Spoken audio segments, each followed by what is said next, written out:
Good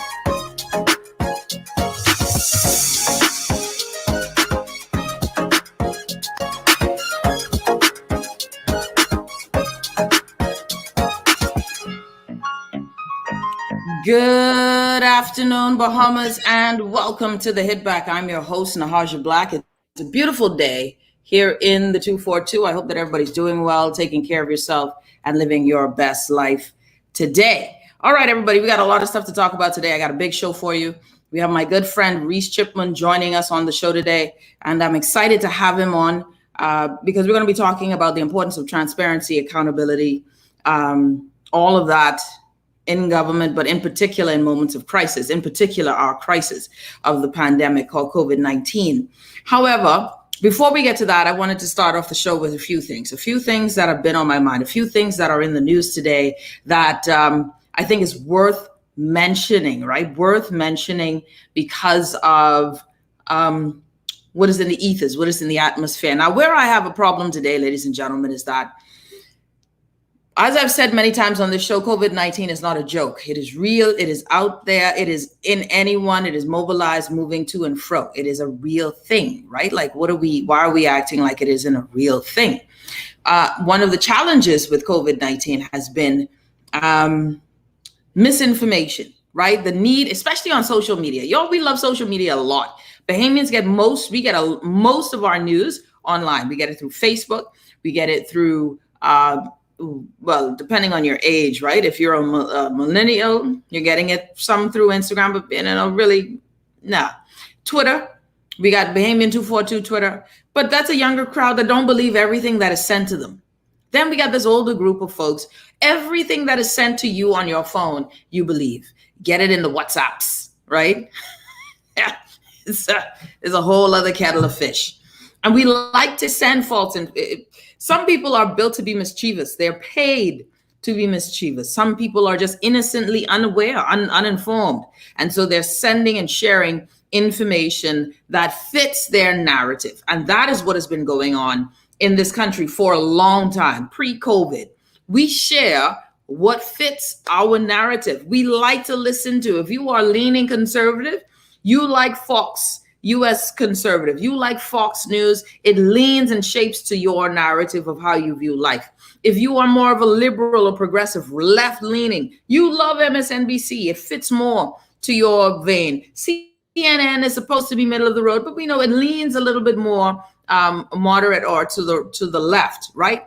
So what fits our narrative? And that happens even in your timeline on Facebook.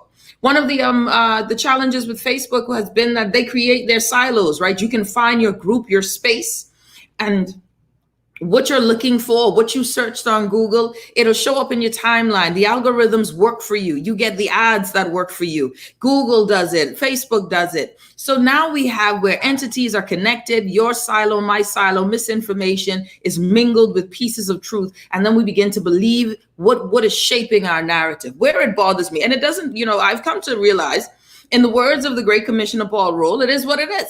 Like Paul Roll tagline, created that tag. But since he said it when people was going through all kind of hard, it is what it is. Break curfew, it is what it is. Police officers having big funeral when it's against the law, it is what it is. But I digress. That's not where my point was going. Just wanted you to know why I like that saying so much. But you understand that that's what it is. That's where we are. It's not new to the Bahamas. It's just where the world is. We are all tightly woven into our silos. And then some of us will be moderates where we will say, you know what, I'm leaning this way, but need more information, right? And that's your swing voter. I call that your swing one, right? There's hardcore, this color, hardcore, that color, hardcore ideology. And then you have those in the middle who might say that I normally vote Democratic, but I'm in the middle. I normally vote, Republican, but really I'm in the middle. It depends on what's going on. You say, Naja, what are we saying all of this for? Because now it's beginning to tick me off. If you have an issue with getting vaccinated, fine, that is your issue. I would hope and pray that all of why you are deciding not to get vaccinated is based on information that is not just coming from the silos of which you live, right? That we go through those places or to those places that are in the middle of the line. It's where you believed something before when it fits your narrative, but now that it doesn't, you don't. That's all, and that's fine. For those who have decided to get vaccinated, I hope that your decision isn't based on the herd, but on information which you deem qualified information. This vaccination thing is not supposed to be tearing the country apart or creating narratives that are false to put fear in people to do it or not to do it. So today I got the WhatsApp, people messaging me all day, from top up to down. Is it true, Nahaja? Because this is the WhatsApp message that is going around, that Dr. Lockhart and her husband were fully vaccinated, and they both caught COVID. She is fighting for her life. He passed away. And now, that's why they'll never get me to take the vaccine, because they're fully vaccinated. They were never vaccinated. And the fact that I have to say this is just upsetting to me, right? Because that's none of your business. The truth of the matter is that someone lost their spouse. Who wakes up? If I lose my husband today from COVID-19, God forbid, knock on all the wood I can, you think I care if you know if they're vaccinated or unvaccinated? That ain't none of your damn business. It's none of your business. But to go and create a narrative to help create the messaging that you want is deceptive. Okay? It's deceptive and it's wrong. And I want y'all to share this. Share this. Y'all want to share misinformation? Share this. Doc is grieving. I spoke with her. She's not fighting for her life. She's fighting with a broken heart. You know how many other people are dealing with broken hearts today because of loved ones that they lost? 309 numbered today, and many not added to the count. And you don't want to start a narrative on who is and who isn't? Instead, let's get on our knees and pray. The Bible says, mourn with those who mourn, rejoice with those who rejoice. This is not a time to celebrate your point. People are dying. People are sick. PMH does not have sufficient equipment. If you go to PMH, the odds of survival, if you need it, I'm sure if they really told us the math, is less than those who can afford to go to doctor's hospital. And guess what? Doctor's hospital is screaming no room in the end. And guess what? It doesn't matter how much money you have. If you get this virus and you happen to be the ones who fall under this realm of comorbidities that are susceptible to something so contagious, then it won't matter if you are vaccinated or not. Plus, we are not at a place of herd immunity. So people will get it. All of us will have this bout where we may come in contact with it. And guess what? The blessing is 80% of us, I think actually now it's 78, 77% of us will recover. God is good. We won't feel it. We'll be fine. But then there are others. We got to stop this. Stop it, please. Whatever your reason is, you ain't the Bible told up for vaccines or unvaccinated, being vaccinated or unvaccinated. Let the experts on both sides. I would rather hear medical or epidemiologists from their sphere, one who's pro and one who isn't. I would rather have that debate. I would rather listen to that rather than Joe Blow all of a sudden, because he Googled something, all of a sudden he's an expert. I respect people. I respect people across the board. You don't need a degree or a degree to determine if something is good for you or not. Some people swear that they can go ahead and take all forms of bush medicine and they are whole. People swear by it. And then there are others who will say, no, bush medicine don't work for me. Who's wrong? It is a personal decision. It is a personal choice. Your goal is to make those personal choices with the most information that is accurate and not just in your silo. Test yourself. Test your resolve on if you're truly seeking truth and come out of your silo of information. Go into the uncomfortable space where someone doesn't agree with you and listen. Listen. Don't go in ready to fight or rebut. Listen, because if you're truly seeking truth, truth has the ability to sit and listen, absorb, learn. Take from it what you will, refuse what you don't. But we won't fight. We want a war. People are hurting in this country, man. Don't know whether their spouse is going to make it through the night. One minute you're here, the next minute you're gone, and you will make a false WhatsApp. Share this. They were not vaccinated. Share the truth. Share the truth that there's a woman today in the hospital, not fighting for her life, ready to go home so she can be with her children. And we doing this foolishness to fix a point, to go with a narrative? Stop it, please. Stop it, please. There are too many lives in the balance. Please stop it. Let us move forward as one country. Choose what you want to do. Don't be the person that tries to tell someone else what they should and shouldn't do when you know you ain't got all the information. I spoke today, I chatted today with two people who have had their lives on, watching life as it is slip away, and God has been gracious. God has been good to them. Two people. I chatted with Bishop Walter Hanschel today. Bishop is doing better. He's hitting a curve. He's feeling better. That's someone who's seeing the sun and the new dawn, the new day, and hopeful, knowing what it is for when it seems as if it's going dark and this might be the last. And then I spoke with Dr. Butch Bartlett, whose article you read in the paper done by Rachel, one of our great reporters here, Rachel at The Guardian. And he shared with me a clip of his son. His son was the only one in the family vaccinated, and his son had to be the one who had to help his father, the doctor, his mother, and his brother all recover. So this thing isn't about if you're vaccinated or if you're not vaccinated. Families should not be divided on this subject. You're not super right because you don't know. We know there are facts. Vaccinated people can get COVID-19. We know this. This is not a new thing. This is no conspiracy. Everybody know this. Maybe the prime minister's a little late on knowing this. I won't tell you no lie, because all of a sudden it was a pandemic between the vaccinated and unvaccinated. Maybe he was a little late to the party. But if you've been following this show, whilst everybody was naysaying and they were shaking and gallivanting, dollar whining and campaigning, this same show has been on this concept, this process of COVID-19 from last year, February, early part of February,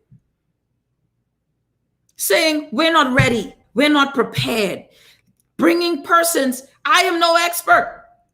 So I bring people who are pro-vaccine, anti-vaccine, who are pro-alternative, and others who say the alternatives don't work. All for us to be informed, all for us to make cognizant, coherent decisions on our lives, on the lives of your mother, your sister, your brother, your uncle, your children. Please stop being a part of the misinformation train. You got a point. Don't rile people and tell them you ain't making sense because you won't get vaccinated. Stop that stupidness. Stop it, please. Stop it. I find that the people who herald and talk the most are the ones who need more. It's like an atheist all of a sudden telling everybody who believes in God, you're stupid. All it is to me is that you're just needing more people on your side so you can justify your decision. Choose, own it, glory in it, and move the hell on. But there is no need to create misinformation. If you are fearful, then you handle your fear. But don't try to dissuade people. There are people with comorbidities who are really in jeopardy. I'm not telling you this from anecdotal evidence. I've seen it in my household. I've seen it in my family. I know what this thing could do, and it wasn't Delta. Now I got a friend who's lost her spouse, saving lives, working on the front line for folks who were vaccinated and unvaccinated. And we got the unmitigated gall to create fake news to fit a narrative. You know how many doctors today, junior doctors, frustrating to me, that weren't willing or weren't good enough for the PHA to hire and keep, were let go and now are brought back in the midst of a pandemic and still being paid pittance. How many nurses working overtime, and when they ask for their overtime pay, are struggling to get that just deserve? to save your family and mine. Now we got lab techs. Now we got pharmacists. Now we got x-ray techs saying that they're tired and they're done. We got nurses and doctors walking off the job, not showing up to work. How much things we in the media know we don't tell for fear of panic, to try and make sure that order is kept. And why is order important? Because in chaos, the last thing we need is anarchy. It doesn't help.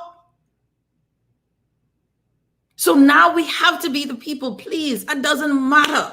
Do not let your fear and your silo determine. Be brave and find the circle that don't fit your narrative. Just be brave and do it. It's uncomfortable. You ain't used to sitting down and listening to people talk foolishness. You ain't used to that. But if we're truly seeking truth, then truth is something that has to be divided. That there must be something where you combat it, and theories and analysis. I cannot be a believer who's afraid to read the Apocrypha. I cannot be a believer who's afraid to read the Torah. I cannot be a believer who's afraid to know what the Muslims think, to know what those are Buddhists think. I cannot say I truly trust in God if I'm afraid to shake the foundation. How do you know that your house is able to stand a storm and let it go through the wind and the fire and the mud and the rain? Let your truth be tested and stop believing the narratives anyone gives to you so that it fits your decision, so that it goes and it adds as credit to your choices. Let your choice be able to stand up in the light and the test of day. That's all it is. This country should not be divided on this. We should not be open and willing for false information. We got people dying in real life, real time right now. Y'all say you don't trust the PHA to tell you what the real death toll is. I've been telling you I don't trust the numbers on positive cases because we know good and well that there are many who are doing antigen tests, many who are feeling ill today, who are not able to afford a PCR test. And the question is, if with the PCR tests, are those only from persons going into the hospital? Going in to see their personal care physician after all is lost, sitting out on the porch. What we should be agitating for is not just more vaccines. I've said this, the vaccines are great. If you actually, and this is one of those arguments we said, well, we need more options. You got more options. You got more options. Check it out. Talk to your doctor. If you have concerns, talk to your personal care physician. I said to someone who always sees physician, I said to him, listen, just talk to your doctor. I'm not a professional. I understand that people say, well, I won't find out from you your thoughts, Nahaja. But you know what? I have a thought. Y'all know that I've taken the vaccine. I've weighed the risks, the pros and the cons. I've made my decision. I have no regrets on the decision. Only time will tell, right? Only time will tell. I will tell you the decision was easy for me. I had my last child. I know I ain't having any more children. So that's one of those risk factors I'm not concerned about, but others should be. Now I saw that the CDC has gone and put something out there. Like many of you, the CDC been up and down with this situation. So I understand why you don't trust them or don't believe them. But what are you going to believe? Who are you going to believe? Joe Blow down the corner? Why? Because he tell you this is going to kill you over dominoes? Huh? Really? Really? That's what we got? Now, the Rastas gave me the Rastafarians, Rastafari group gave me something to think about, where they said, we haven't got COVID. I believe after being on the cannabis, the commission, all of a sudden marijuana commission, that the cannabinoidal system is a very powerful system, and we yet are aware of all of the glorious wonders of what cannabis can do for us medicinally. We are far from knowledgeable enough on this, and so therefore there might be something to it, but it ain't legal, so don't get locked up for me. I ain't saying nothing but changing your faith for a little bit of weed, because they still gonna get locked up too. I digress. Here is all of I'm saying, ladies and gentlemen. Please study to show yourself approved under God, but know that you ain't the expert. You can't be a medical professional, an epidemiologist in 35 minutes a night. Do it for 35 minutes a night for 2 weeks and you're a pro. You can read as much as you need to read, excellent. But trust those people you've been trusting all your life for your health. That's the first thing. They got to be the loudest voice. Then you have to ask and weigh the pros and cons. That's all I'm saying, weigh the pros and cons for yourself and your family. Dr. Bartlett, like I said, reached out to him, and he said when he's able to physically do what he wants to do, what he's been feeling spiritually, he will come on the show and tell his story. From someone who was anti-vaccine to someone who now says that what was the word? No more intellectual equivocation. Then I had Wayne Monroe on, said he's not changing his stance on it. See, this is what we call fair. This is what you call fair. Some people will not change their stance, and others will. The government will not mandate, and they better not come with a mandate, because then I think they really have a problem. But please, let's not deal in fake news. If you know something, let it be a fact. Let it be a fact. And a fact that you didn't. I heard a voice note yesterday. I mean, I couldn't catch. The voice note said, breaking news, breaking news, breaking news. Allegedly, X, Y, and Z company is in need of a new CEO. It's probable that this is true, but allegedly, I said, well, what kind of breaking news is this with no facts? Heard it from 4 other people. Breaking news? I don't even know what to say. Look, we're too much of a serious time, y'all. Too much of a serious time to be lost in the shuffle of vaccinated or unvaccinated. You choose. If you know you have comorbidities, go and see your doctor. If you can't see them, go ahead. There's a lot of this web online portal thingy. Have a talk. Have a talk. Everything that the data is saying is those with coma. And I tell you, I've seen it. I know it's true. I was fine. Those who weren't in my family who had comorbidities, they ended up in the hospital. So, and that was in Delta. And thank you, Jesus, that was in Delta. Thank you, Jesus. Y'all don't know. Show would have stopped how she would have been on a real break. I mourned and I still mourn. And I mean, y'all, when a human is here today and you chat with them or you know that they're there, and then in the morning someone tells you that they're no longer with you, that's sudden. But imagine if that news comes and you can't be with them if it's your loved one. How many young mothers will never see their child because they died of COVID in this country? How many children will never know their parents? How many children are living in regret because they gave this virus to their parents? I tell you right now, professionals who have gone to work, and that's why some of the restrictions to me ain't even making sense no more, because people catching this thing at work, sharing it at work. At work. It ain't coming at 9 because I'm at home. Only Gen Z, and on a group of my friends, only those Gen Zers don't know what it is to stay home. We've been Netflixing and chilling before there was a Netflix and chill. We know about staying home in the evening time, except for that group who just really liked bourgeois. Y'all bourgeois people, I don't know. Bourgeois people was a little different. That's them said before me, not the millennials, the Gen Xers.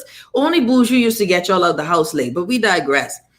Y'all and bourgeois was something else. And plus those Rasta belts. I'm totally on a tangent, but that was just bad dressing. Moving on. The moving at night, easy. It's the moving in the day. It's the moving in the day. It's the moving in the day.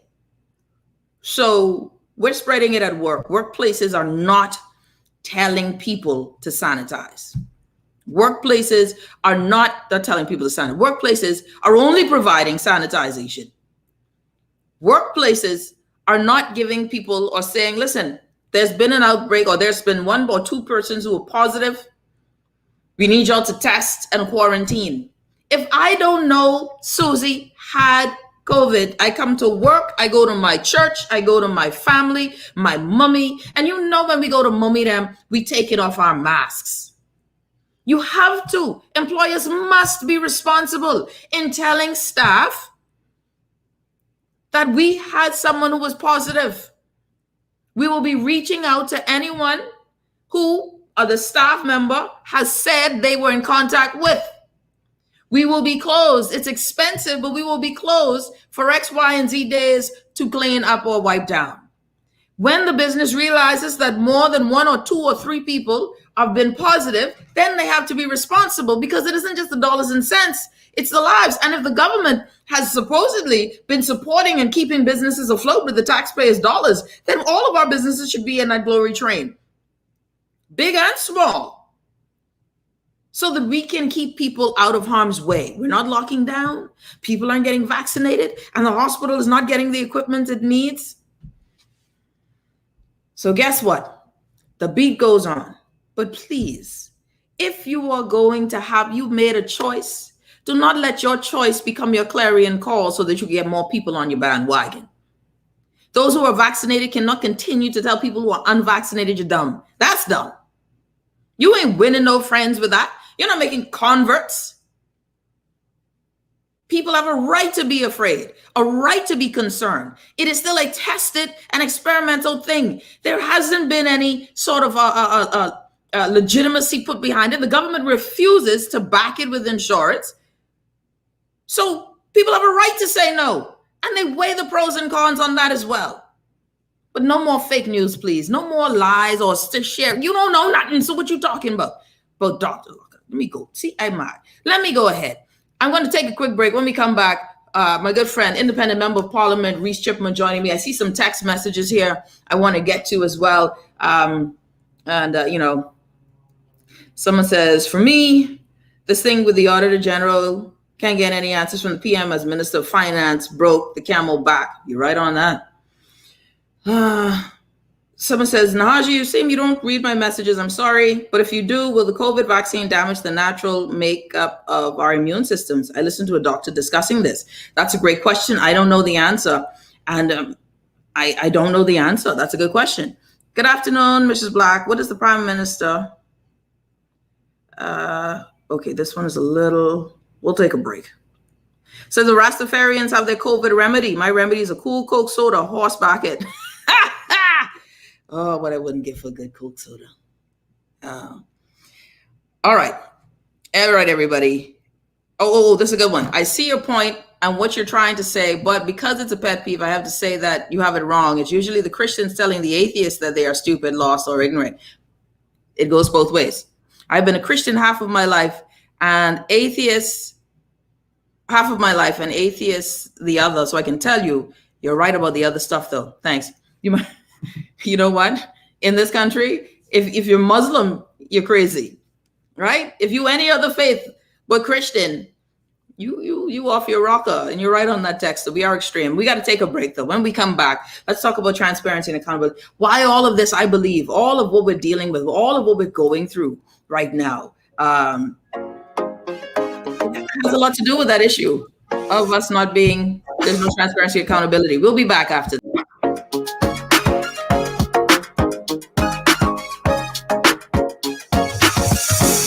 This traffic report is brought to you by Shield Insurance and Prudential Loss Adjusters. First look at traffic this afternoon, and within the inner city areas, it's quite moderate. So far, we've got a familiar look of stop and go along Volk Road, and we see moving along East Street, mainly in the north, Palmdale and Mackey Street. The traffic seemingly quite reasonable, with no pushy heavy traffic congestions going on at this point. In the south, it's busy around the Carmichael Road and Blue Road intersection. However, the ride home along Carmichael Road is an easy one once you're clear of that busy intersection.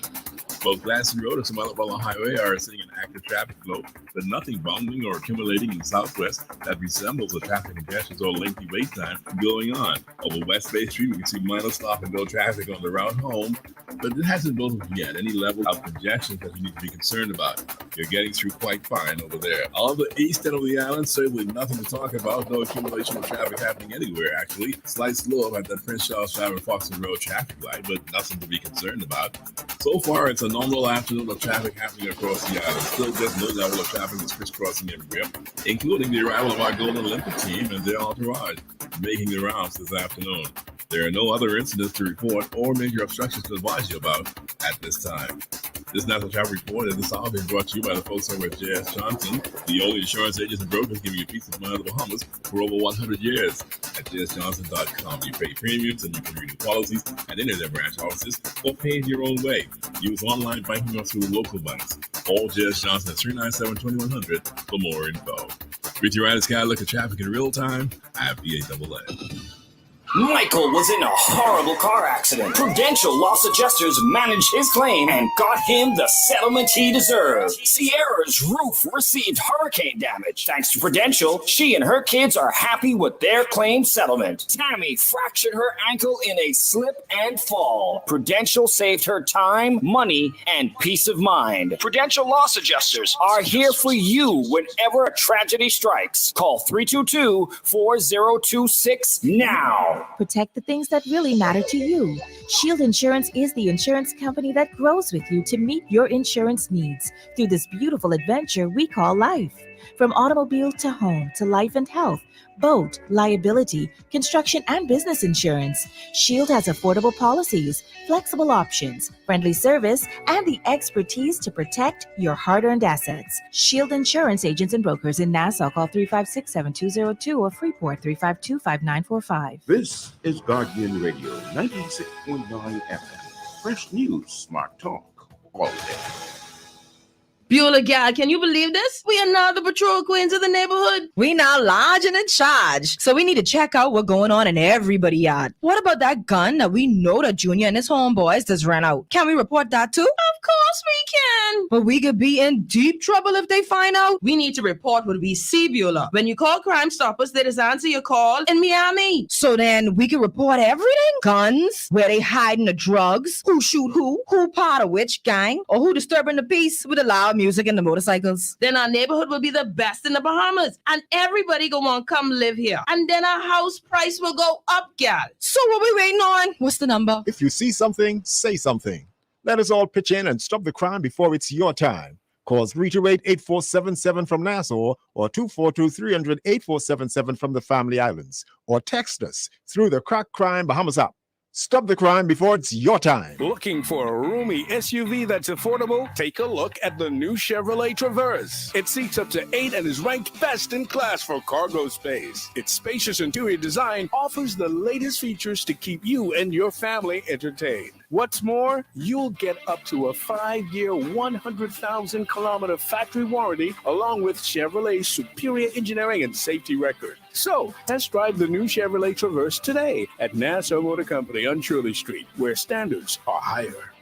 Enjoy an elevated mobile experience with BTC, giving you unlimited talk for the best conversations, unlimited data for all your online fun, and unlimited roaming to stay connected while overseas. For just $50 per line. Unlock unlimited mobile talk, data, and roaming when you sign up for BTC Superfast Fiber Internet with speeds starting at 100 megabits per second. Enjoy more great savings and value. Upgrade or sign up today. Visit any BTC store or btcbahamas.com. Conditions apply. When I got prostate cancer, my family didn't know if I was going to live.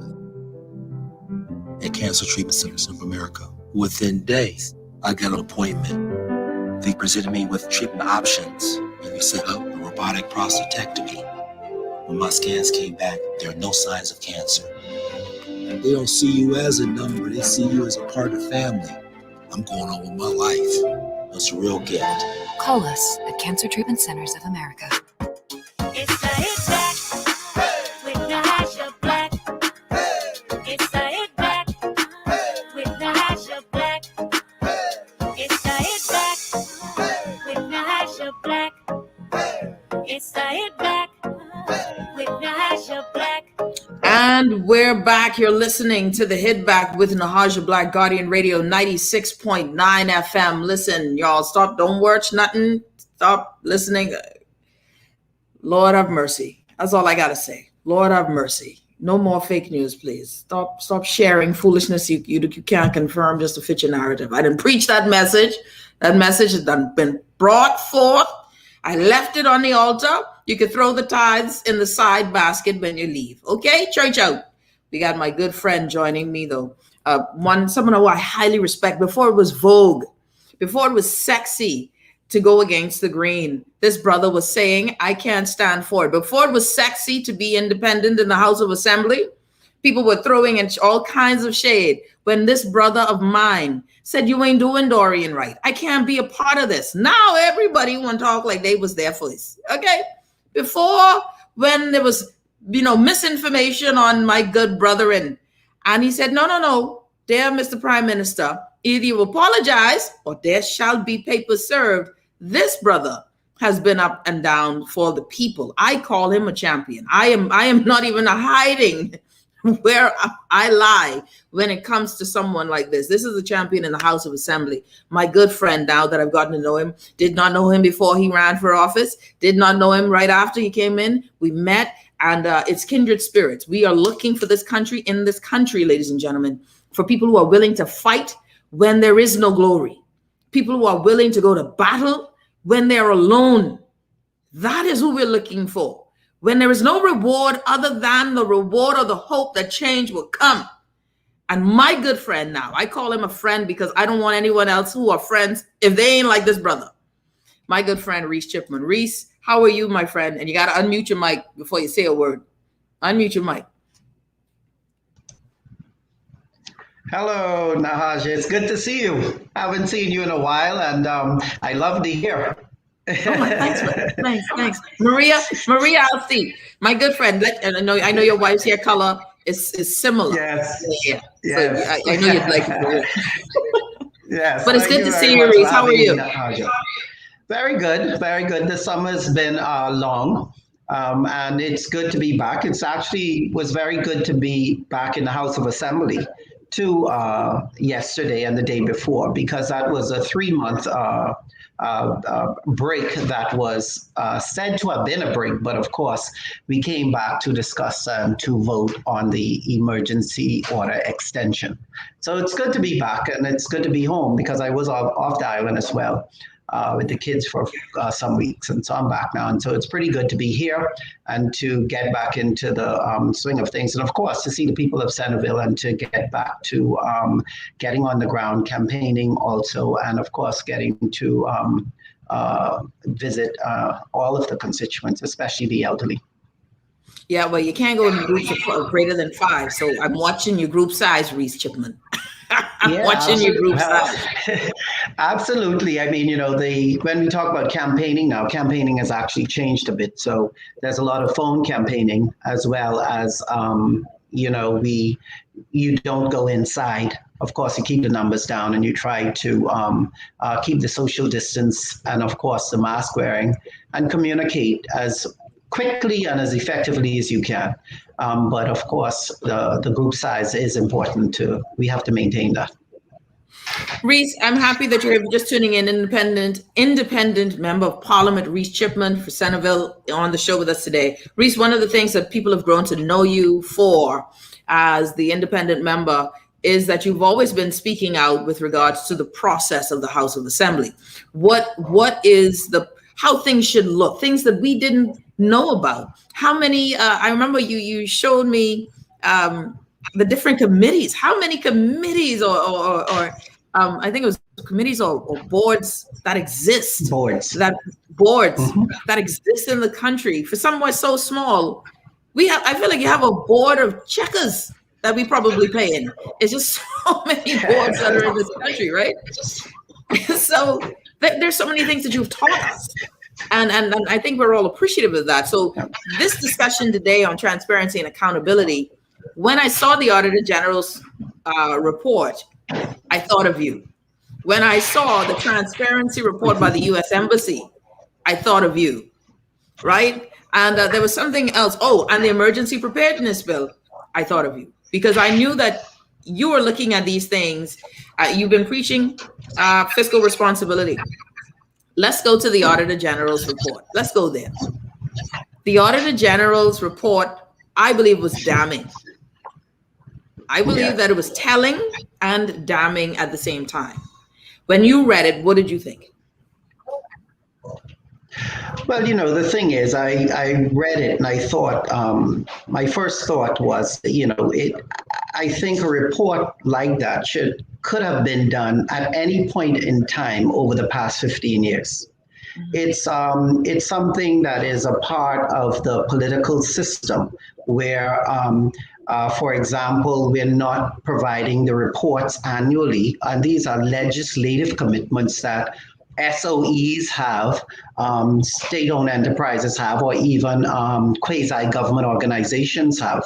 And so what we have, what the report reflects is just really basically what I've been saying all along. Before I even get to that part, Nahash, I just wanted to comment on your comments prior.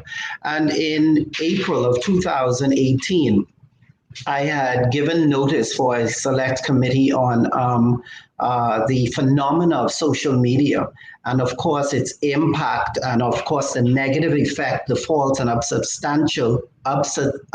unsubstantiated publications have on our people. And I bought that from 2018. There was no real thrust from either side to even look into this type of select committee, which would have, of course, helped us even 3-4 years later. And so somehow the auditor's report also reflects, it is factual, which is good. But I think we could have saved ourselves some of the political narratives if we had approached the phenomena, the negative phenomena of social media a little earlier. And so when we look at the report of the auditor, yes, he is on with the way he references the fact that there has to be more accountability and more transparency in government. But like I said, this report could have been written anytime within the past 20 years, because it's the same thing. One political party comes in and they do the same thing. They do not push for reports of committees of the House. They do not push for question and answer days. They do not push for transparency. They love that the state-owned enterprises have no reporting, do not produce their reports. And so the Auditor General, I think, this report is long time coming. I just, when you look at it from politically, you want to know, why is it presented now when the issue of this pandemic is so pertinent, it's so potent, and you wonder if it is in itself a distraction from all the hurt, the pain, the overwhelmingness of this virus. And so we must not let the politics control this virus. And we must definitely not let the politics control their responsibility to provide accountability and transparency to a people. And so the report reflects in itself what I've been saying over the many years. Where are your reports? And these reports, Naja, are 4 and 5 years behind, but yet we give them more and more money. So for example, the University of the Bahamas, hundreds of millions of dollars, not one report in 5 years. BTVI, hundreds of millions of dollars, not one report. PHA, $1 billion over the past 4 years. And not one audited financial report. But yet, you want to spin or bring the narrative of that you are not prepared for an environment or a pandemic environment such as this. What did you expect? We gave you $1 billion to prepare our hospitals, to prepare our medical situation, to take care of our nurses, our doctors. What did you expect if you do not provide us a report so that we at least understand the position we are in as a country? And so I'm very pleased to see that the Auditor General was bold enough, really, because usually, even though the Constitution gives him that independence, the political influence of our country tends to manage even the Auditor General's processes. Yes. And that's a problem. And so I'm but usually, Naja, in a year, in the campaign year, the year of election year, it appears as if the Auditor General gets a bit bolder. And I'm sorry to say that, but he ought to be bolder from day one. It shouldn't just happen during an election year. And all of a sudden, the report, is reflective of what has been happening over the past 12, 15 years, and we've never seen a report such as this. And so I'm happy to see that the IMF report pushed him to this, even saying that the money from the IMF is supporting our SOEs. These are SOEs that haven't brought one audited financial statement to their house in more than 5 years. This is baffling to me in a country where accountability and transparency it's not even difficult, because we are a small nation, and you just need to pretty much, when you deal with accountability, you look at administrations, separateness of duties, and of course making sure that your deadlines are being met. And we have qualified individuals that can do this. Why they are not doing it, or why they're not prepared to be bold enough to let us know that politics is influencing their apparatus motive, then I don't know. But I keep telling Bahamians, we're too smart for that. Our parents have struggled to send us to school. We've paid the price. So there's no need for us to let politics manage our potential. And it is having an effect, I think, now on the people during this pandemic time. Reece Chipman, independent member of parliament for Centerville.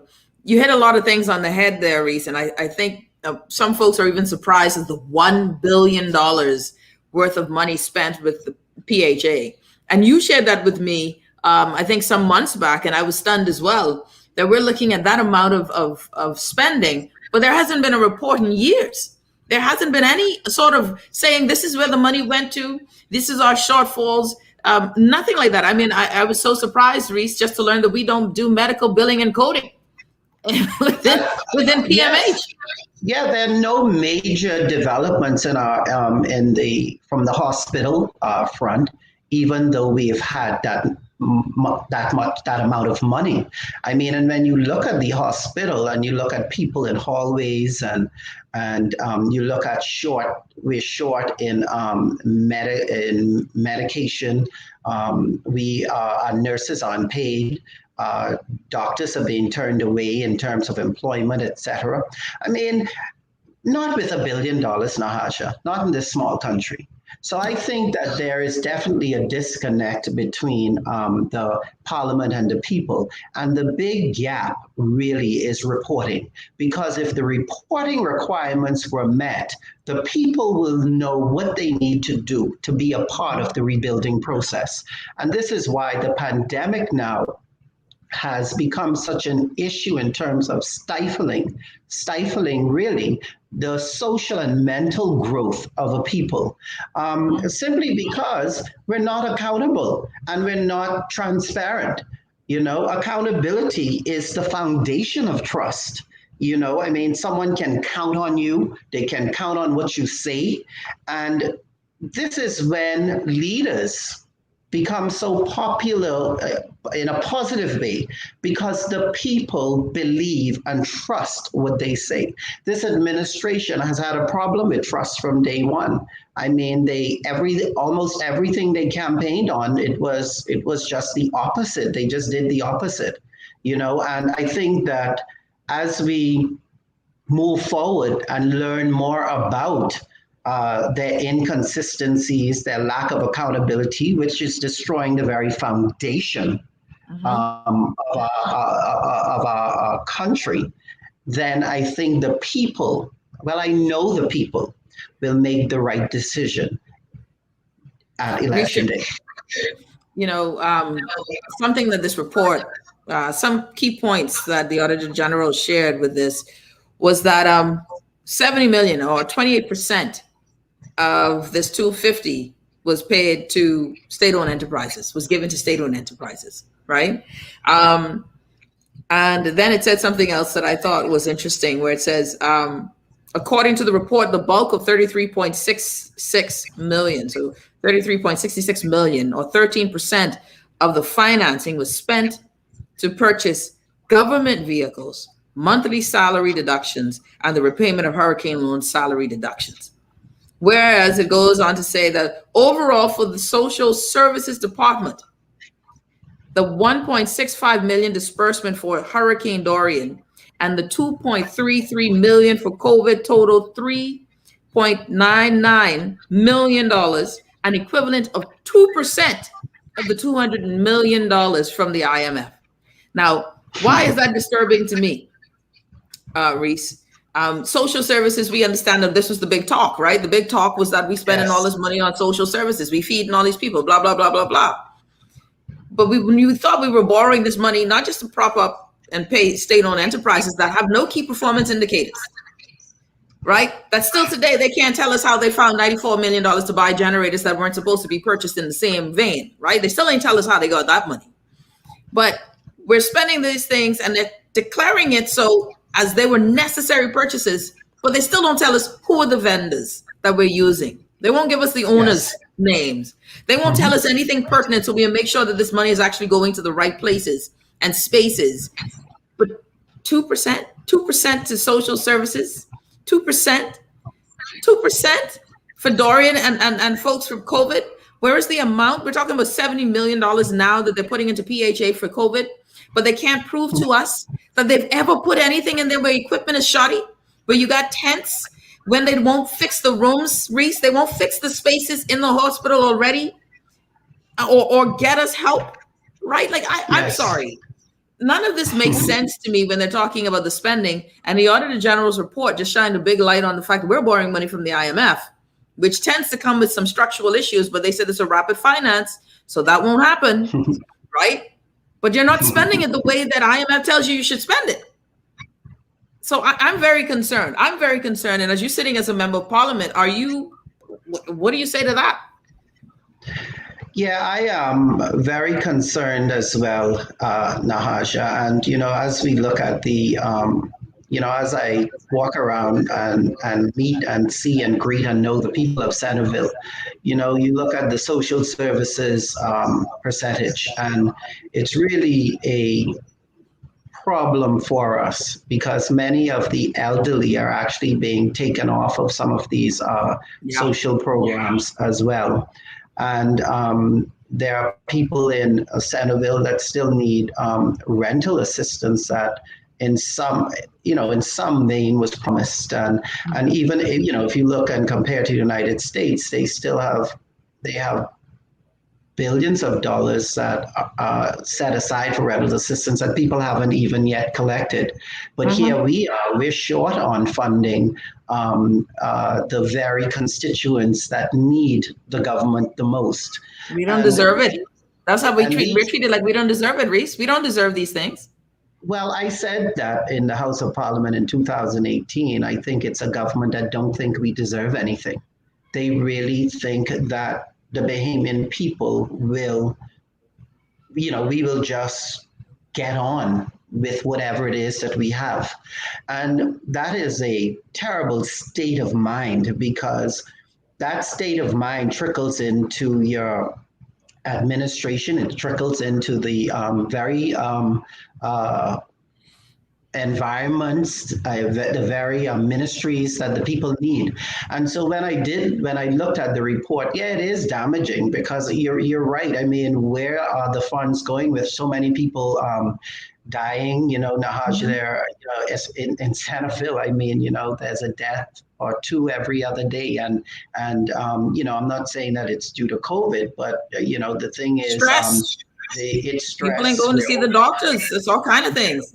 We're overwhelmed. We, there's high blood pressure. There's all sorts of different things that are impacting the social and the health and the well-being of the people of our community. And so, yes, this report was damaging. I mean, but like I said, it's a report that could have been done over the past 3 years with every administration. None want to be held accountable. And when you get into this business of party politics, you're actually signing up not to be accountable and not to be transparent to the people. And because with independence, at least you have a voice. You have a voice and you speak for the people. You don't speak for a party. And so that is why that I look at the individuals that are campaigning for these parties. I wonder sometimes, and I really would like to ask the question at some point, who will you speak for? Who will you speak for? You've been Hold that thought, you've Reece. been a part of an organization. Hold that thought, because I want that question. I want that question for when we come back from the break, because that's a good point. But we got to take a quick break. You're listening to the Hit Back with Nahaja Black, Guardian Radio 96.9 FM. We'll be back right after this.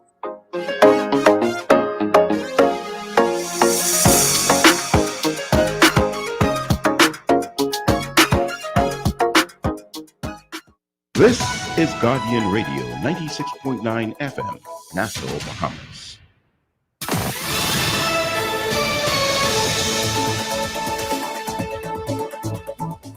You're listening to the Guardian News Network. Good afternoon, everyone. I'm Taylor Ferguson.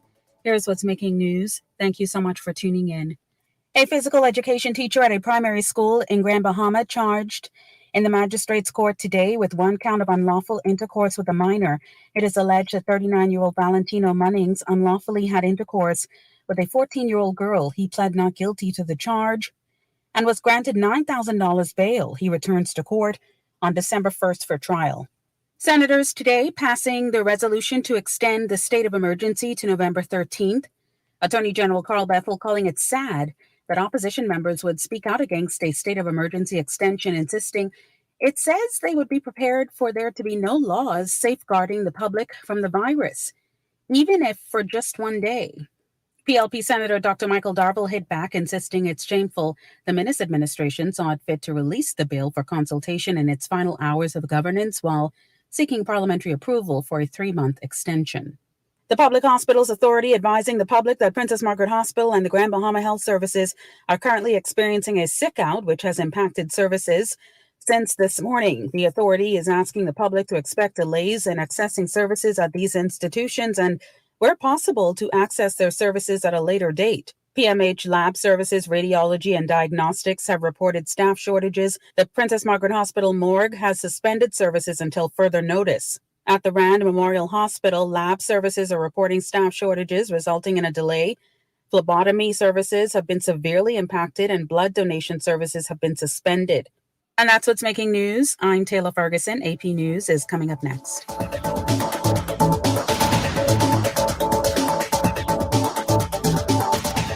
Coronavirus update. I'm Tim McGuire with an AP News Minute. A week from tomorrow, people entering many businesses in San Francisco will have to prove they've been vaccinated against the coronavirus. Mayor London Breed telling KGO. Bars, restaurants, clubs, theaters, entertainment venues, indoor gyms and fitness, and large indoor events with more than 1,000 people. The businesses have 2 months to get all their workers vaccinated. Arizona reports nearly 3,000 coronavirus cases today, the state's highest single-day count in 6 months. Mississippi is reporting its second straight record number of daily cases, 4,400 people today, more than 1,000 more than yesterday's 3,400 cases. Arizona, with 7 million people, has more than twice the population as Mississippi, which has fewer than 3 million people. U.S. Open qualifying matches, which start on the 30th, will be closed to spectators because of the pandemic. I'm Tim McGuire.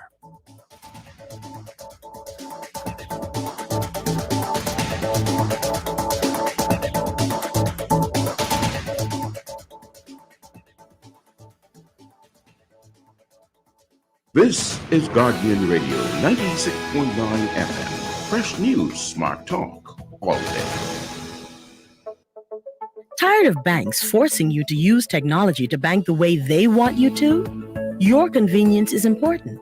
So no matter what your banking needs, Commonwealth Bank's friendly staff are always available in branch for that personal one-on-one service. But when you choose technology, our online and mobile banking app offers you state-of-the-art functionality. The choice is yours. Commonwealth Bank. Bank the way you want. Enjoy an elevated mobile experience with BTC, giving you unlimited talk for the best conversations, unlimited data for all your online fun, and unlimited roaming to stay connected while overseas. For just $50 per line. Unlock unlimited mobile talk, data, and roaming when you sign up for BTC Superfast Fiber Internet with speed starting at 100 megabits per second. Enjoy more great savings and value. Upgrade or sign up today. Visit any BTC store or btcbahamas.com. Conditions apply. Many people wonder, what makes Boost Academy unique? Maybe it's our 8-to-1 student-staff ratio, the emphasis we place on student individuality, our focus on numeracy, literacy, and creating better citizens by sharpening students' critical thinking skills.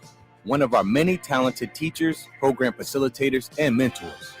Or just maybe it is our commitment to taking full responsibility for your child's education. No hidden fees or costs.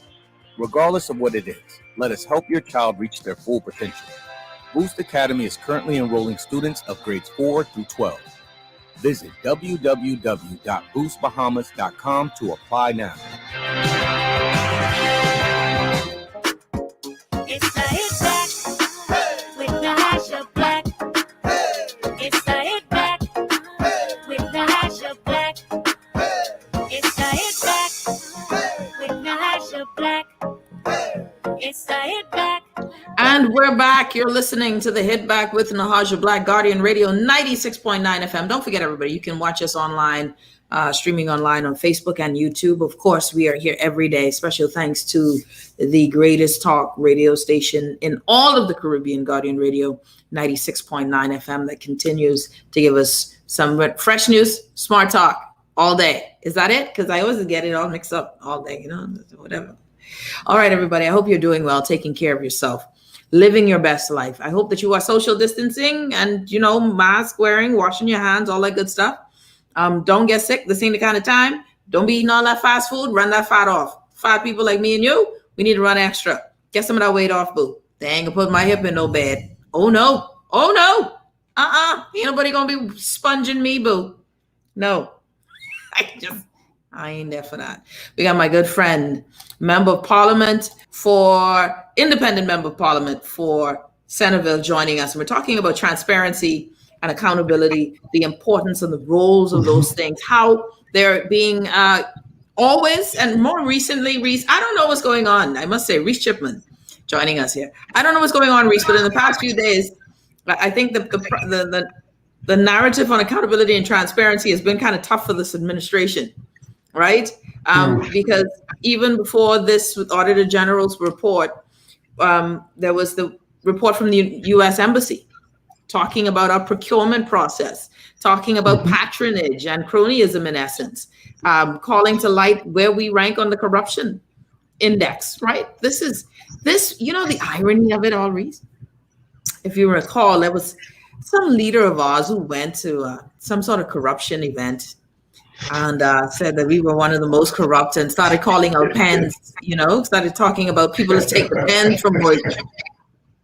What a time. And remember, there was to lock everybody up with Calvin one case. My God. Yeah. We promoted police officers who admit to doing some, shady dealings in interviews. We promote wrong, but we digress. My point is, child, what a time. When you look at, just go to this thing here, Reece. When you read something like the U.S. Embassy's report and Transparency International's report on us, were you surprised by the results?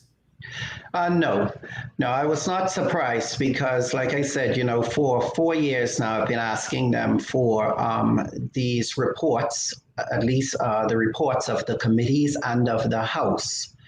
I always said while I spoke, especially the budget debate, I said to them that the world is watching us.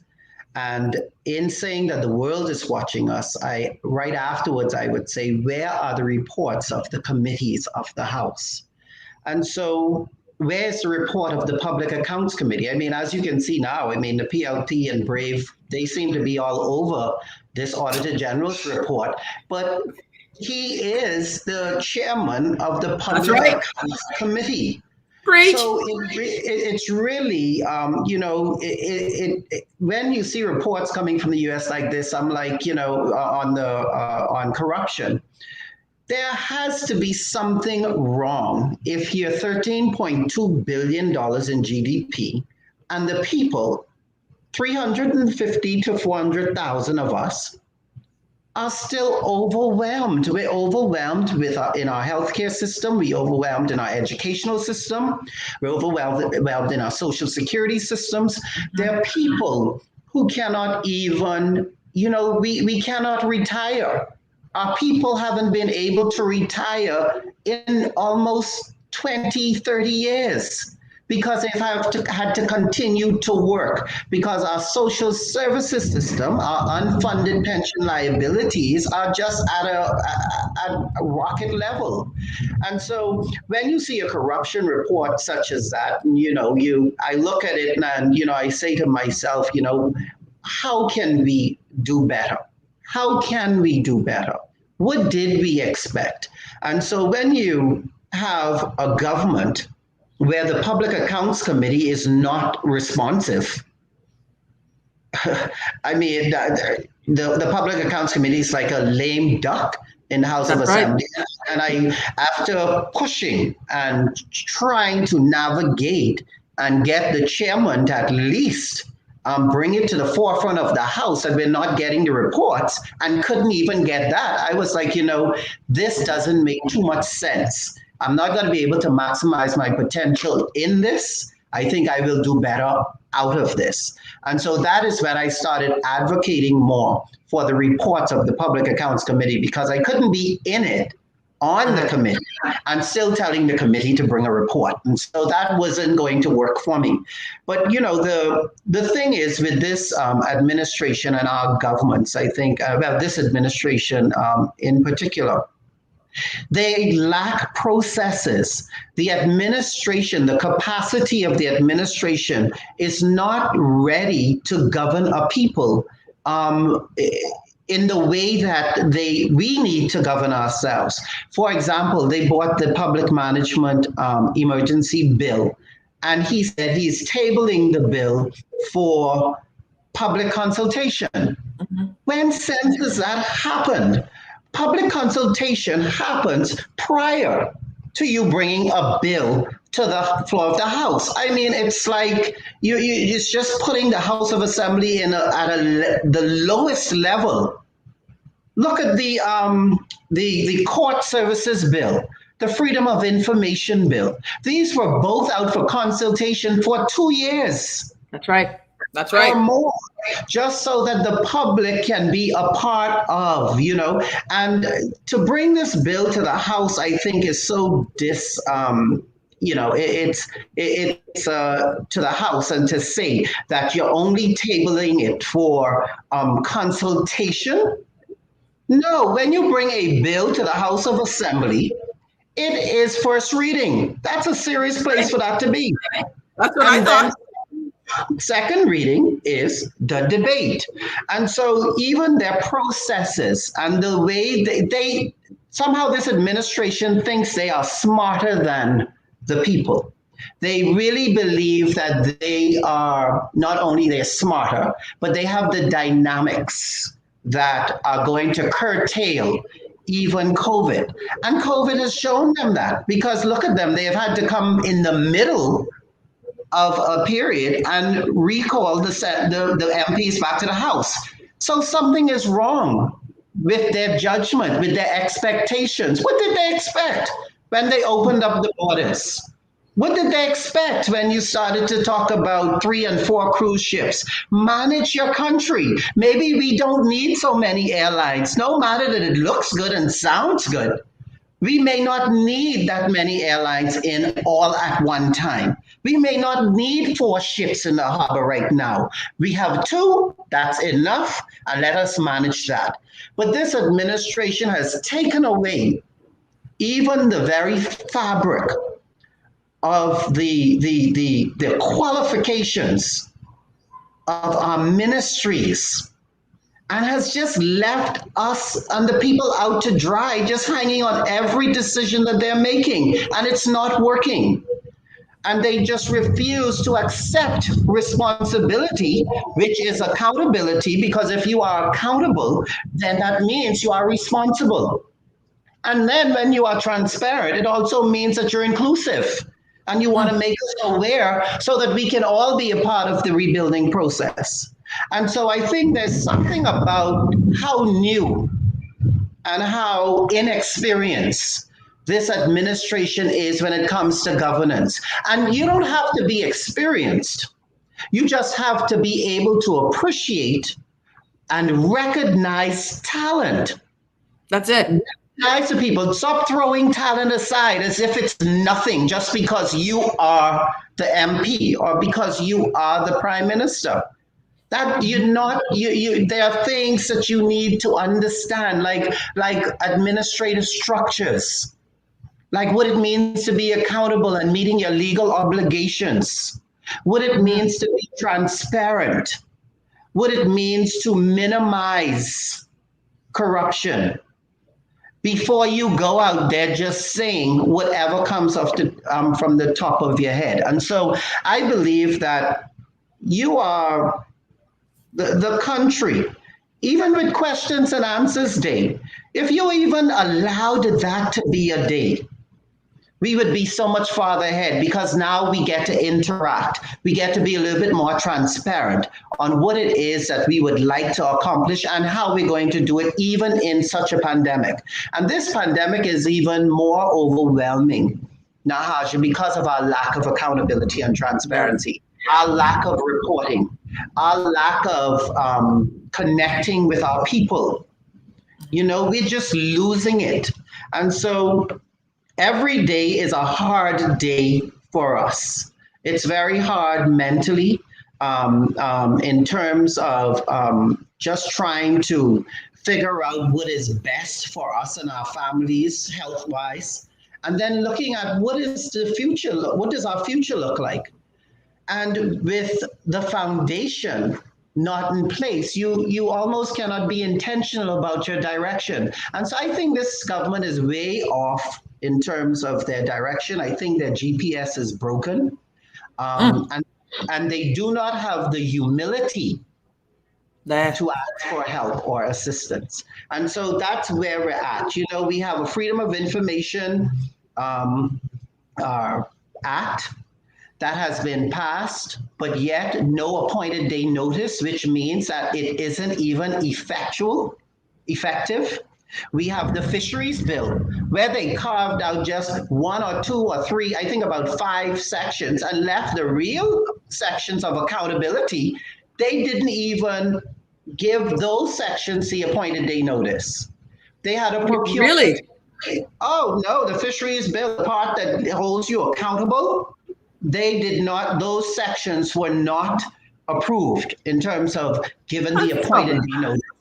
And so when you look at whether this government is serious about accountability, they're not serious about it. They don't want to be held accountable, and they don't want to be transparent. Because if they did, then they would understand the need. When you bring a procurement bill, Nahaja, a year and a half ago, with an appointed day notice, September 1st of this year, you really had intention of procuring these contracts? No, you didn't. No. And so I hope that the people of Centerville and the people of the Bahamas understand what we are faced with. It's a health crisis and it's a governance crisis, all tied into one. And because of that, because we have a governance crisis, the health crisis will have a major impact, not only on our finances, our personal finances, but it will have a major impact on our mental health.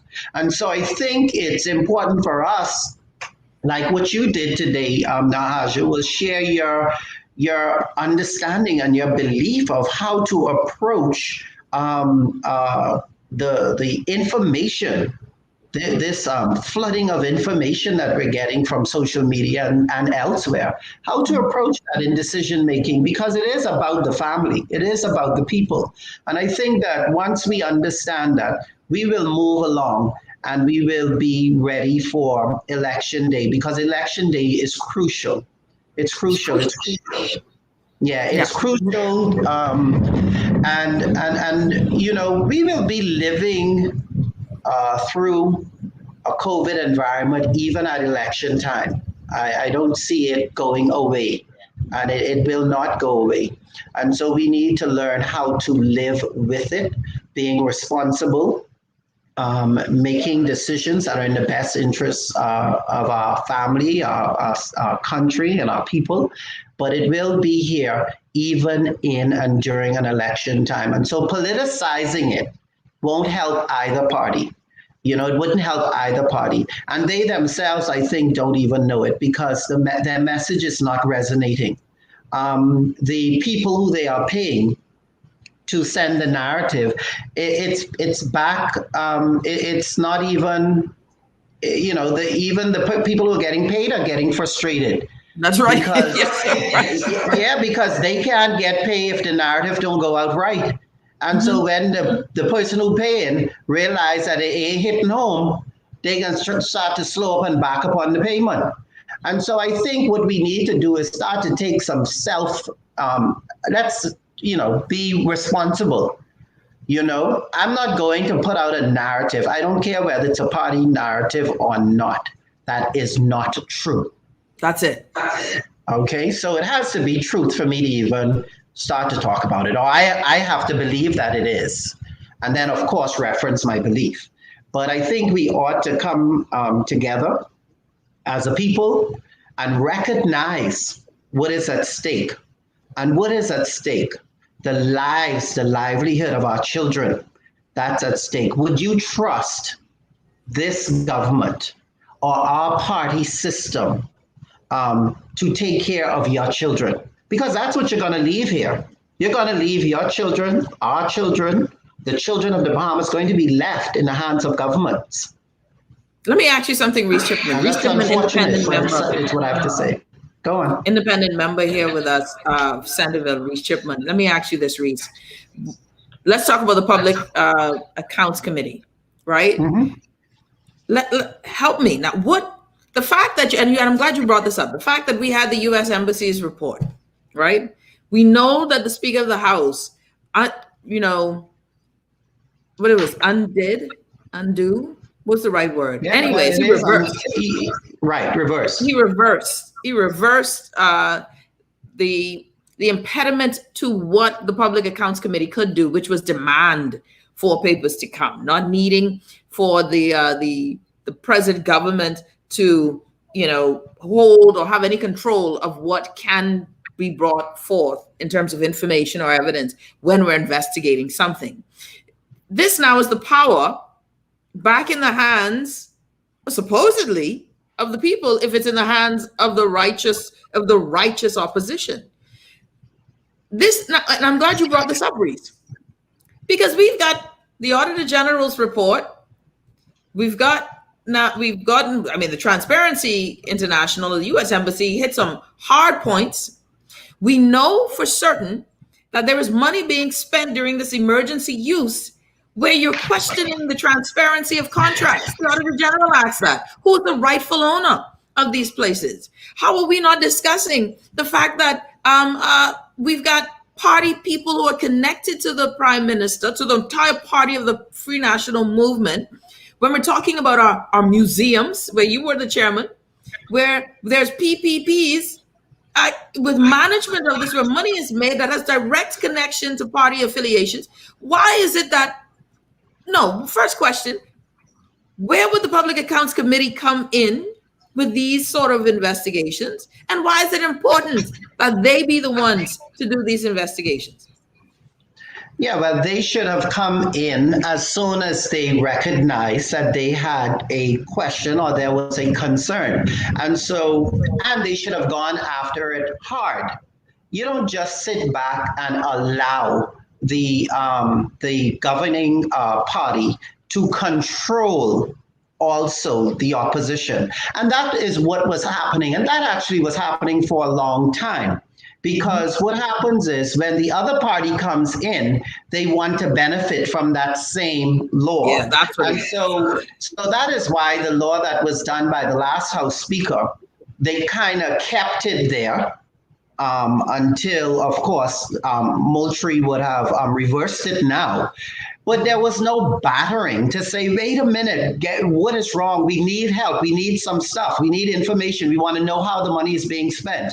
And after being there and seeing that there was no real intention to let the people know how spending is going, and there was no real accountability in terms of holding people responsible, then what you will find is you just find a corrupt environment. I mean, we will never be able to get rid of corruption. You'll be able to mitigate it or minimize it to the point that that the country is successful, meaning we're putting good over bad or right over wrong in as much as we can. But the administrations of past seems to love the politics and the country the way it is, where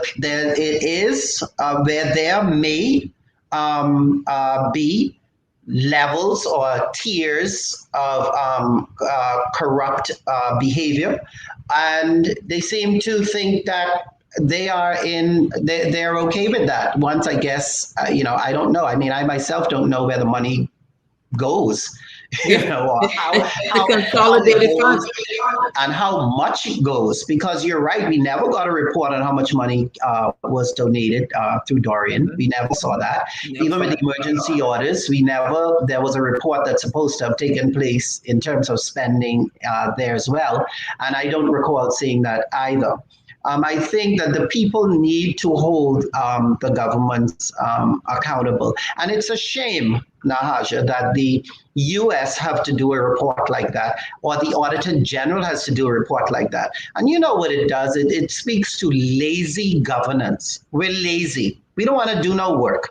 We just want to sit there and collect the people's check every month and do no work. And so the opposition should be hard at work, not trying to get elected, hard at work being the opposition. And that's how you get reelected? Hard at work governing, not trying to be reelected. And so what we find now, even in a time of this pandemic, you have people trying to be reelected. You have parties trying to be reelected, and they're not being responsible to the people. They're not being accountable. They're not sharing information so that we are able to trust what they tell us to do. And so when you start to talk about go out and get vaccinated, well, of course, the people won't trust you because nothing you said or nothing you were supposed to do, you did. And so there lies the challenge. Nahaja, there's a challenge of trying to this web that we have weaved. There's this challenge of trying to untangle that, and it seems like this administration continues to give us more tangles. And so the next government that the Bahamas is looking for and needs is one that needs to untangle, but definitely be ready to work on the first day to make sure the administration has the capacity to ensure that every single Bahamian is able to maximize their potential financially and spiritually. And so I think that there is an obligation on this generation, us, you, me, to ensure that we leave governance that we can trust. And so, so I think that we have been challenged with this period of time, and I look to a better, more responsible, accountable government, in the future. And the very near future, as a matter of fact. Someone, we got some text messages here. Someone saying, Loretta warned us about Dr. Menes, but we had to get rid of the PLP. The FNM misunderstood that win because we all knew they couldn't govern. Just didn't know it was this bad. And I'm referring to this admin when I said that they can't govern, not FNMs of the past. This leader is the absolute worst, primarily because he knows this is true and ain't trying to prove anyone wrong. Good afternoon, ma'am. Could you ask Mr. Chipman if he knew that once you sign up for these major parties, you don't have a voice, then why did you run on the FNM ticket in the last election? Oh no, Haja, that is a very good question, and people continue to ask, and that's why the narratives, the political narratives are so deep into the very soul of the Bahamian people. No, I didn't know, and I know that's a cry and shame for me to say, but I didn't know that party politics didn't allow you to have a voice for the people until I got there. You know, your own image or your own take of what politics is what you would experience. No one teaches you or shares anything with you. No one educates you on party politics. No one tells you that once you get in the House of Parliament, your vote is what they call it, lone, or your vote belongs to the party. No one's going to tell you that before you get in. Because if someone tells me everything the party says I need to vote for before I got in there, you really think I would have been bothered? When Dr. Minnis called me, I said to him, I will do this to support the party and to support you. I said that to him because I had not signed up to participate. And of course, with asking me to be in Centerville against a sitting prime minister, I don't know if there was the expectation at all of me winning anyway, because I think they understood the type of person I am. I'm an independent thinker. And I will tell you and voice my opinion, especially when it depends, when I have to represent so many other people. I don't stand alone. I don't stand alone.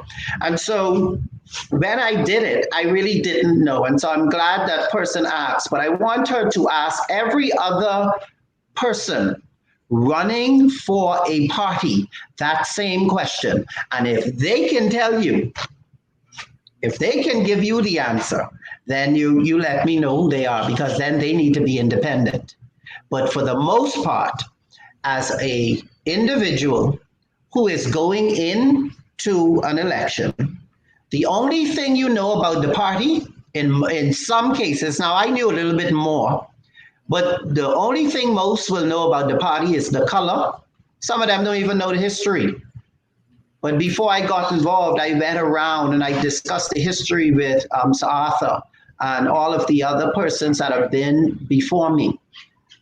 But a lot of them are being handpicked by their leader, and therefore they have an obligation to do what he says, I guess. But I don't think that's good for democracy, and it's not good for progress, and it's just not me.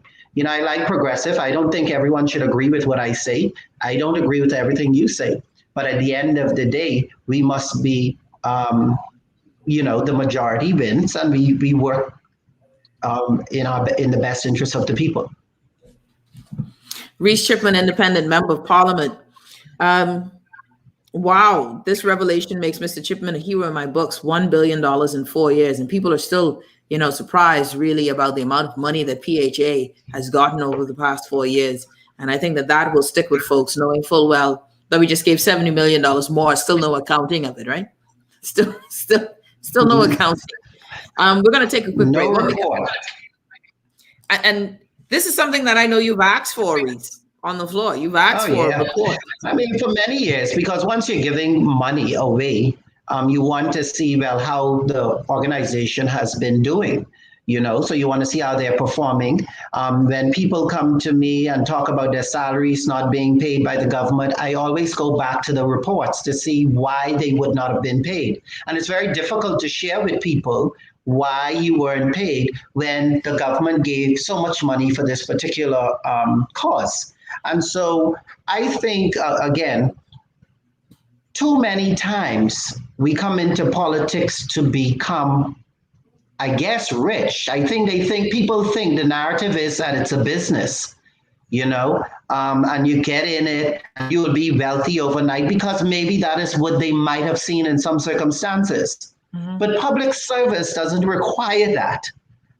Public service requires passion, it requires advocacy, it requires cause. I can't give what I don't have. So if I come in with no money, how can I give you money? That's right. If I come in with no sense of accountability, how will I give you that? If I come in with no transparency history, how can I give you that? And so we have to remember, Nahaj, that we cannot give what we don't have. If I come in not loving people and appreciating the wonderful people of Centerville, how will I be able to give and share my love with them? I cannot give what I don't have.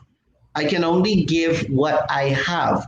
And so when we look at governance, and when governance can pick, choose, or refuse to give Centerville anything based on, and they do it politically based maybe on decisions that I myself would have made in terms of VAT, voting against the VAT. After I voted against the VAT, they took all of the small contracts for the people off the street and gave me a few. And that was not only me, I guess everybody who voted against VAT, that happened. But it is a political venom that has to be destroyed. And we need to start to love each other a little bit more, care about each other a little bit more, and stop thinking that everything is about money. Everything is not about money. It's about life. It's about livelihood. It's about people. And it's about us embracing a higher calling to do what is good and right in the sight of God. That's all it is. When we come back, Reece Chipman will be joining us for our final segment. We're talking about transparency and accountability, especially in this time of COVID pandemic. We'll be back after this. You're listening to the Hit Back with Nahaja Black, Guardian Radio, 96.9 FM. When I had got prostate cancer, my family didn't know if I was going to live. At Cancer Treatment Centers of America, within days, I got an appointment. They presented me with treatment options, and we set up a robotic prostatectomy. When my scans came back, there are no signs of cancer. They don't see you as a number, they see you as a part of the family. I'm going on with my life. That's a real gift. Call us at Cancer Treatment Centers of America. Many people wonder, what makes Boost Academy unique? Maybe it's our 8-to-1 student-staff ratio, the emphasis we place on student individuality, our focus on numeracy, literacy, and creating better citizens by sharpening students' critical thinking skills. One of our many talented teachers, program facilitators, and mentors. Or just maybe it is our commitment to taking full responsibility for your child's education, no hidden fees or costs. Regardless of what it is, let us help your child reach their full potential. Boost Academy is currently enrolling students of grades 4 through 12. Visit www.boostbahamas.com to apply now.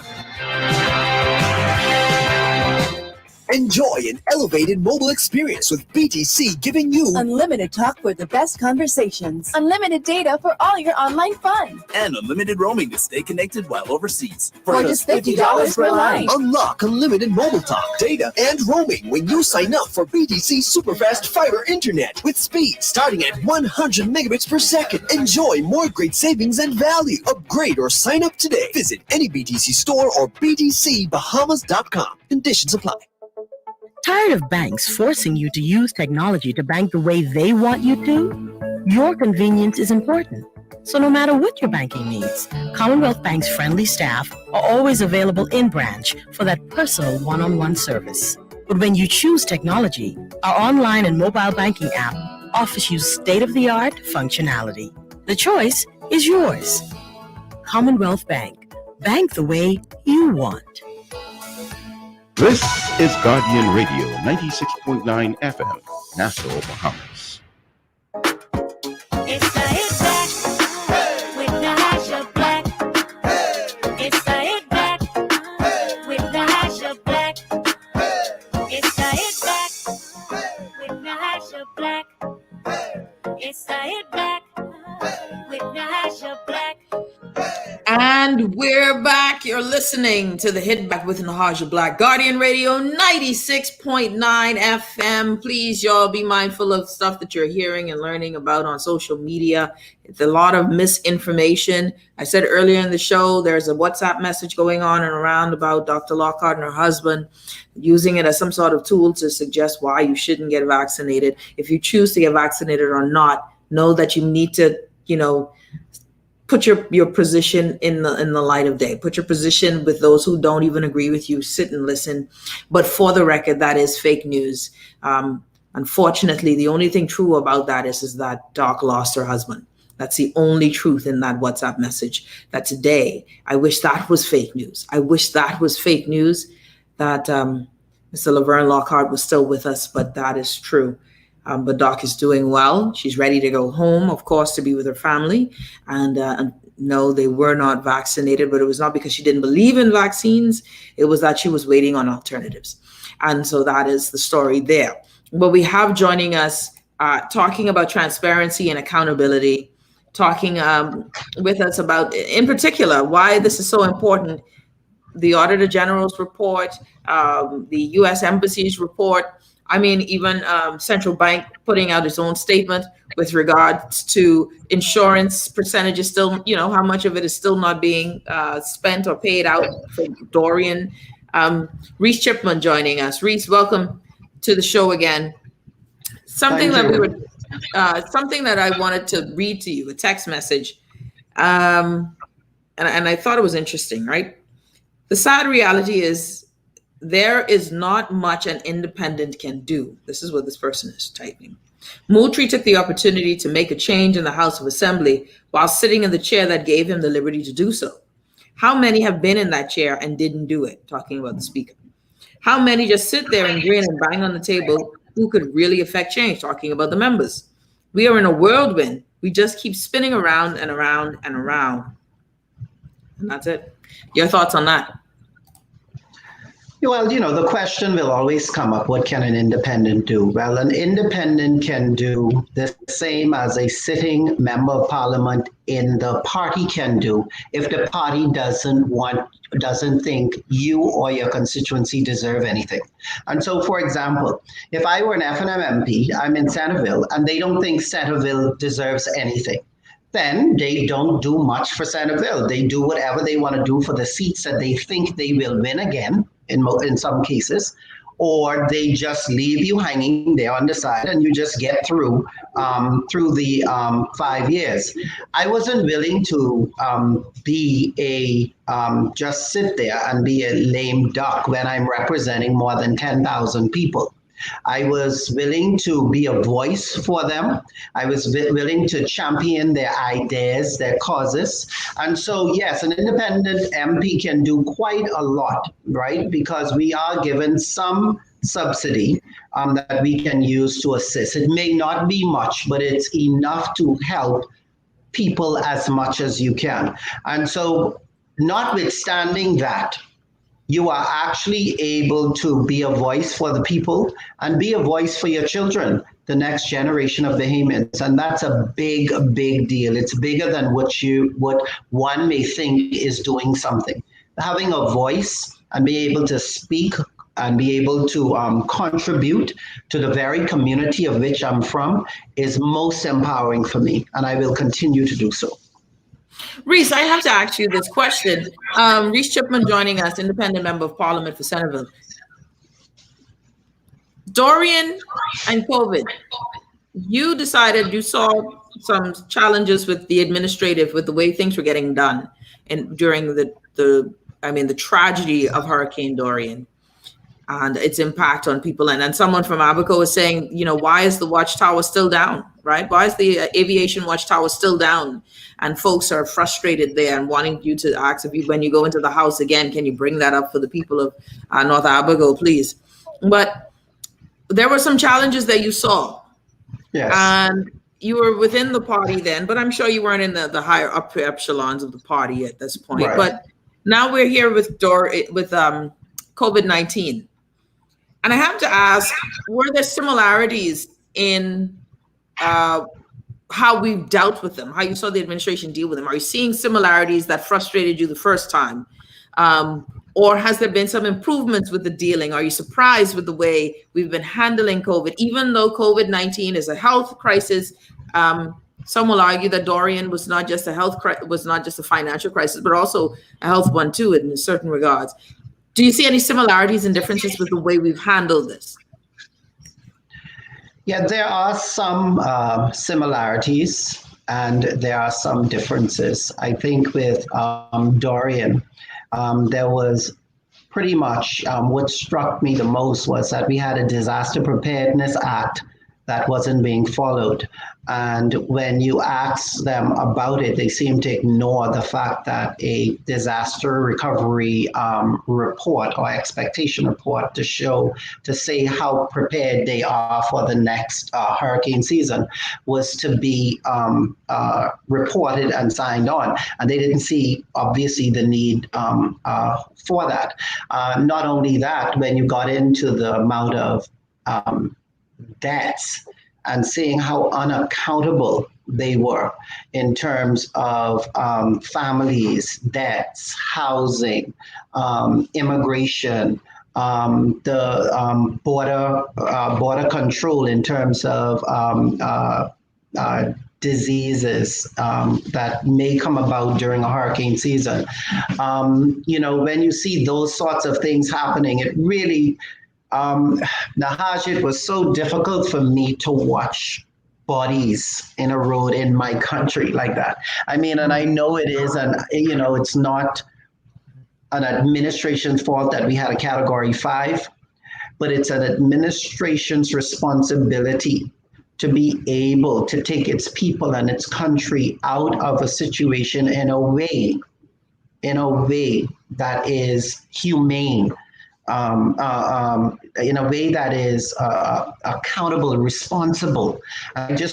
They were very irresponsible when it came down to the hurricanes. They were irresponsible to the people of North Abaco, irresponsible to the people in Grand Bahama, and they continue to be that way. I mean, it's like Dorian didn't exist, and that's what politics does. Politics just that you forget.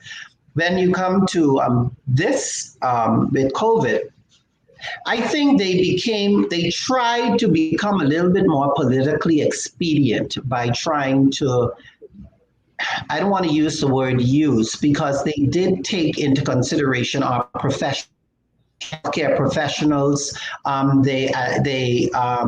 They recognized them. They understood their qualifications. They understood that they are in fact capable. However, when politics kicks in now, even our professionals and our people who are so capable are shoved to the side for this re-election thing.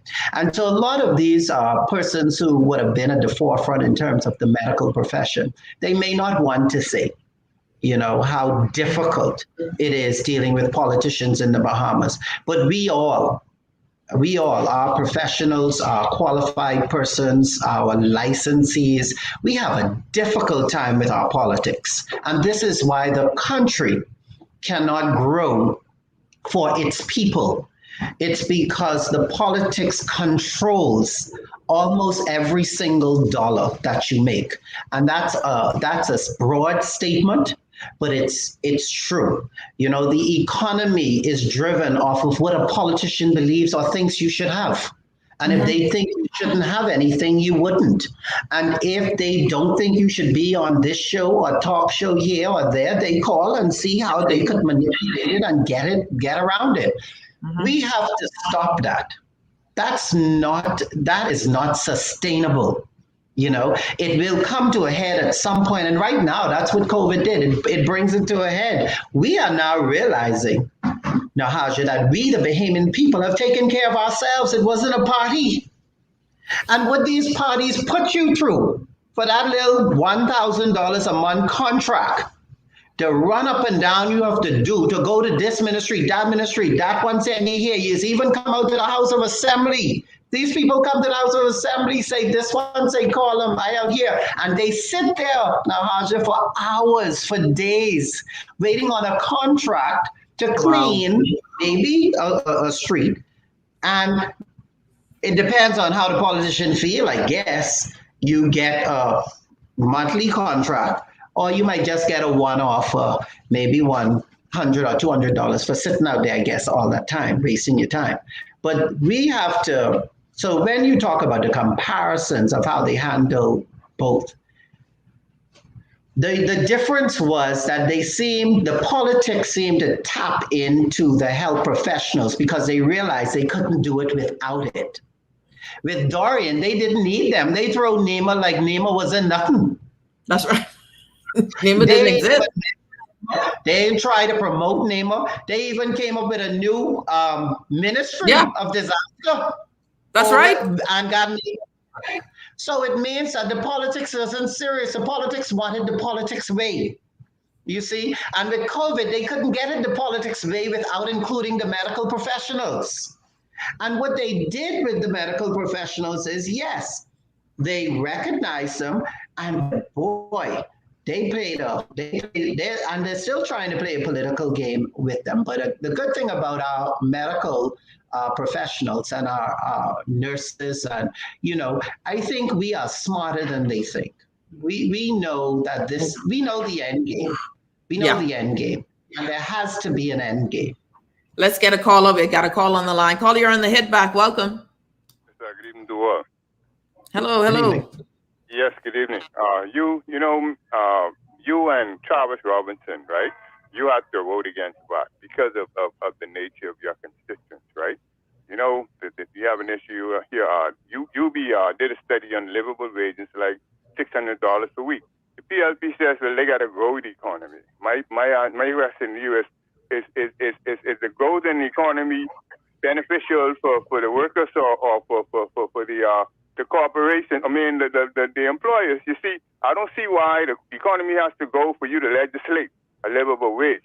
You see what I'm saying? And I want you to address that, the livable wage. You can grow the economy, whether it's green, yellow, and whatever. What about those who are the workers, not the owners? You could build businesses, 1,000 businesses. You still have the majority of us will still be workers, and these workers will come from your constituents, not the ununionized workers. Will you say to your constituency that you will continue to advocate? You will advocate for them in the House of Parliament if they were elected. Thank you. Thank you so much. I like that question. That's a good question. Yeah, it's a very good question. And he's right. I will continue to advocate for them because many of my constituents have been on the minimum wage for some for 20 years now, Haja, and expected to build families and to grow and maximize potential. And so, yes, I believe a livable wage can happen. And it should happen. And no, we do not have to grow we even at this rate. A livable wage is possible, but we keep our people at this minimum wage because we want to keep them wanting and needing this politician to do this and that for them. And so if we were to consider a livable wage, I totally agree. And the minimum wage is just, to me, too little. And too little, too long. And it ain't livable. You're right. And so I think I agree with him. I think I will continue to advocate for higher wages. I will continue to advocate for a livable wage. Along with that, I will continue to advocate for proper education and proper physical environment for education. The schools in Centerville have been the same, look the same from I was there. And I think that we need to be concerned about these things. Yeah. When you've been around for 40 years and the school hasn't changed. Let's take this call. Yeah. Caller, you're on the hit back. Welcome. Okay, we lost the caller. Before we go, and I know we're running out of time, caller, if you want to, you can call back really quickly if you wish. One of the challenges for us, Reece, and I think will be not a challenge, but I think it's something that is exciting for us in this time. If you're just tuning in, Member of Parliament, independent Member of Parliament, Reece Chipman, Centerville, is that the mindset of change has to be greater than the mindset of fear or the conditioning of fear. The uncharted road, or the one that you have never gone to, but your forefathers did, because we're not new to Right. being independents. Before there was this party structure, every member of parliament was an independent, right? So we were okay with our colonizers being independent members, and then we had to create a party system. But for us, even looking at some of our warriors, right? They're independent and firebrand spirits. What would you say to people to get them out of their fear of the independent being powerless? And you got 2 minutes. Well, first of all, Nahaja,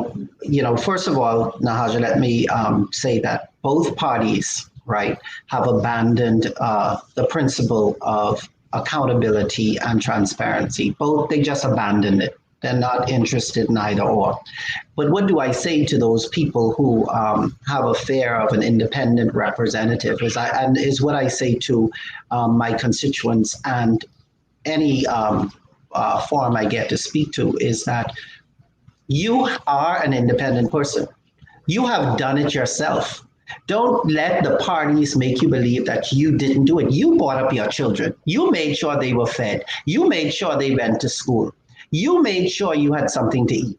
And so it wasn't a party that did that. You had to do that, and you had to take and put up with all the sacrifices necessary to do that. It wasn't a party. It was that independent spirit, that independent, resilient, Bahamian spirit that made it happen, for you, for your children and your family. And so I would still like to, it's tough because the narrative is already there, but we have to keep talking. We cannot stop teaching and sharing that independence is important. And not only important for self, but it's important for country. And so if you, as an independent person, bring forward an independent member of parliament, therefore moving us closer to an independent, a truly independent country, you would see some magnificent economic movement, because transparency will be the order of the day. You have to be able to include others, you have to be able to make others aware of the progress so that we all can be a part of the rebuilding process. So it isn't an easy sell, Nahaja, or the independent character or the independent representative, because we have had the opposite for more than 40 years. But we still must continue to encourage people to go to the polls thinking independently.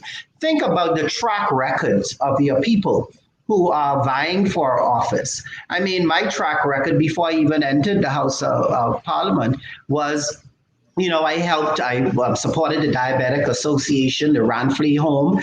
I also was a director for the Public Workers Cooperative Credit Union for 9 years. I was even on the school board for 9 years. C.R. Walker, C.I. Gibson, D.W. Davis, working to try to change things. I remember, Nahaja, I was the chairman of the D.W. Davis School Board, which is right in the Centerville constituency.